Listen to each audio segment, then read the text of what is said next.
Mummy जी, जरूरी तो नहीं दूसरी बहू आपको पोता दे देगी। तुमने मेरी ऐसी फोटो क्यों क्लिक की? इसे अभी डिलीट करो। स्नेहा बनावटी गुस्से से बोली। नहीं, इसे डिलीट नहीं करूँगा। कितनी प्यारी फोटो आ रही है तुम्हारे। दिल का सारा दर्द निकल कर आ गया है, लेकिन तुम अपने चेहरे को इस दर्द से दूर रखने की पूरी कोशिश कर रही हो। इस फोटो को तो मैं हमेशा अपने दिल के पास रखूँगा। तुम्हारी याद मेरे दिल से कभी नहीं जा सकती। स्नेहा, मुझे छोड़कर मत जा, नीलेश बोला। स्नेहा और नीलेश की शादी को अभी 1 साल ही हुआ था।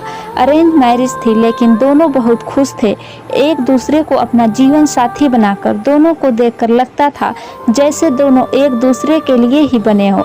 नीलेश की मां प्रतिभा जी को स्नेहा फूटी आंख ना सुहाती, कारण मनपसंद दहेज न मिला। स्नेहा के पिता भी क्या करते। सगाई के बाद इन लोगों की डिमांड बढ़ती गई। स्नेहा के पिता ने सारी मांगे पूरी करने की कोशिश की, लेकिन एक सीमा पर आकर उनका धैर्य जवाब दे गया और उन्होंने आगे कोई मांग मानने से मना कर दिया। प्रतिभा जी ने घर में रिश्ता तोड़ने का ऐलान कर दिया। नीलेश ने सुना तो वो अड़ गया कि शादी करेगा तो स्नेहा से, वरना किसी से नहीं। शादी में केवल 15 दिन रह गए हैं। इस मोड़ पर आकर फालतू मुद्दे उठाना ठीक नहीं है। लड़का लड़की की भी कुछ भावनाएं होती है, उनसे खेलने का किसी को हक नहीं। अब शादी बिना दहेज की होगी। प्रतिभा जी को नीलेश की जिद के आगे झुकना पड़ा। स्नेहा घर की बहू बनकर आ गई। शादी तो हो गई, लेकिन प्रतिभा जी के मन में स्नेहा के खिलाफ गांठ बैठ गए। नीलेश के ऊपर स्नेहा की खूबसूरती सिर चढ़कर बोल रही थी, और हो भी क्यों ना, स्नेहा जितनी सुंदर थी उससे कहीं ज्यादा उसका दिल खूबसूरत था। वो प्रतिभा जी से अपने रिश्ते सुधारने की पूरी कोशिश कर रही थी। इसी बीच एक दिन ऑफिस से लौटते समय स्नेहा का एक्सीडेंट हो गया, जिसका असर ये हुआ कि स्नेहा कभी मां नहीं बन सकती थी। अब तो प्रतिभा जी ने घर में हंगामा खड़ा कर दिया। मेरे बेटे का अंश कैसे आएगा, उसका वंश कैसे चलेगा, मैं पोते का मुंह कभी नहीं देख पाऊंगी। रोज रोज कलेश करके उन्होंने दोनों के तलाक की बात कर दी। एक दिन प्रतिभा जी ने नीलेश को अपनी कसम दे दी, तू इसको अभी इसके घर छोड़कर आएगा, वरना मेरा मरा मुंह देखेगा। स्नेहा बोली, मम्मी जी ठीक कह रही है। मेरे साथ रहने से आप कभी भी पिता नहीं बन पाओगे। आप इस सुख से वंचित रह जाओगे। आप दूसरी शादी कर लो, हमारा साथ यहीं तक था। आप मम्मी जी की बात मान जाओ। नीलेश तलाक के लिए तैयार नहीं था। उसने बच्चा गोद लेने का प्रस्ताव रखा, लेकिन प्रतिभा जी मानने को तैयार नहीं थी।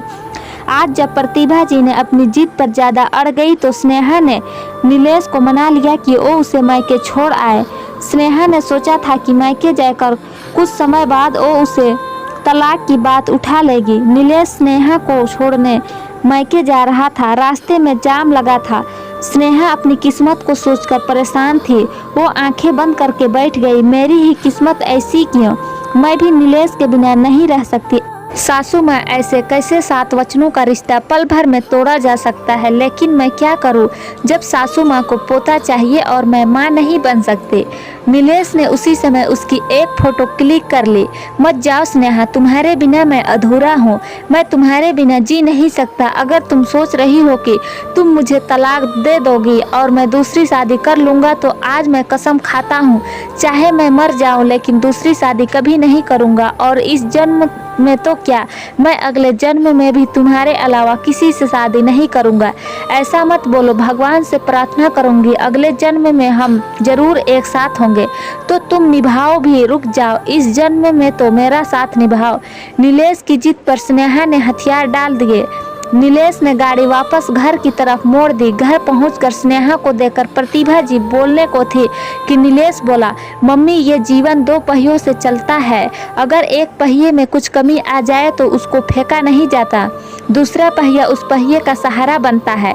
इस तरह से रिश्ते नहीं तोड़े जाते। आपने अपने मन के अरमान तो बता दिए, लेकिन जिसकी जिंदगी है उनके अरमानों का क्या। अगर घर में 2 सदस्यों की आपस में नहीं बनती तो उनमें से एक को घर से निकाल देना उसका समाधान नहीं। और फिर क्या गारंटी कि जो दूसरी बहू आप लाओगी तो उससे आपकी बन जाएगी या वो मेरे बच्चे की मां बन पाएगी।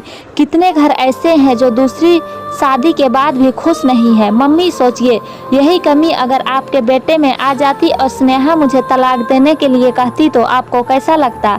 मम्मी, बच्चा तो हम गोद भी ले सकते हैं, लेकिन किसी का दिल दुखाकर हम कभी खुश नहीं रह सकते। आपने अपना फैसला तो सुना दिया, लेकिन मेरे दिल में झांक ना पाए।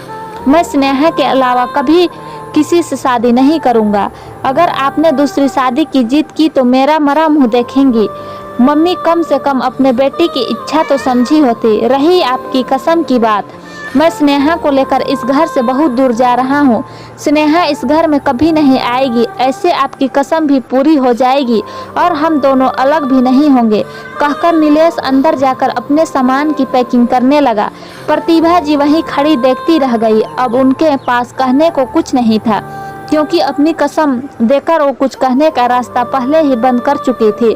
अब बस वो उन दोनों को जाते हुए देख रही थी। अब चाहे वो स्नेहा को बुरा भला कहे कि उसने उनका बेटा छीन लिया, चाहे अपनी गलती पर पछताए, अब कोई फायदा नहीं था।